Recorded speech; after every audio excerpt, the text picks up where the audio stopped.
eventually the fire, if it doesn't have any oxygen around it or the things that are keeping it afloat burn out, then it eventually falls through.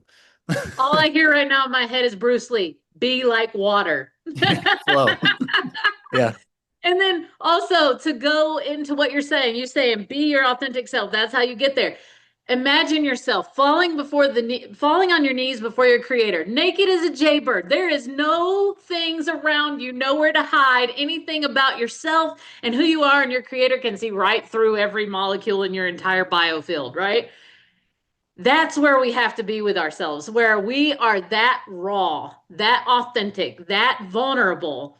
And then if we can do that with our creator, we can do that with everyone else. And it's not, if we can't do it with I mean, who do we think we're hiding from when we try to hide from our creator? Like, I'm going to go hide over here. Where are you hiding? Because every ounce of it, your hiding spot is your creator in essence. So where are you hiding? And so anyway, back to the documents and what we write in them, why it's so simple is because we're going from that raw, here's my bare naked self, and I'm just making common sense, common sense points. That's it. I'm not sitting here trying to, well, your legal system says this, and so the Supreme Court said that. I don't care what the Supreme Court said. I don't care what any of them said because they are not an authority over me. They have nothing to do with where my authority came from. So why would I go to that and quote that? I'm not going to use a UCC. Oh, I'm not going to use a USC. I'm not going to use a Black's Law definition.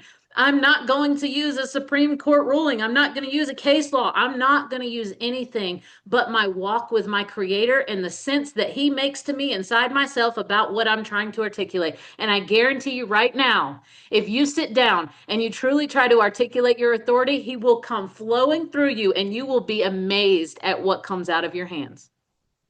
You won't even have to try. The only thing that I suggest when you go to do something like that is to surrender. That is the biggest key here. Surrender. Who owns our body and all of creation? Our creator. What is our job to do with our body and our creator if our creator has a will and that will is working out in our favor and he is trying to serve it through our bodies? What should we do with our bodies? Should we try to put our own will in front of it and get in his way, or should we surrender our will back to our creator, our body back to our creator, our mind back to our creator, our heart back to our creator, and let our creator flow out of every space in us? It's like the work that Doc does. Any of you that work with Doc, you know how he works with the energy, the biofield. If the biofield wasn't real, his work wouldn't work at all. It would just be foo-foo nonsense, but it's not. It works. People know it works. You're all here because you know it works. So we're taking that tangible, physical thing that you can identify under a microscope. You can't even find a virus under a microscope. You can't separate a virus into a particle that has form and function that you can identify and give structure to. But you can take molecular matter and do that. That's law. That's authority. It's already there. So anyway,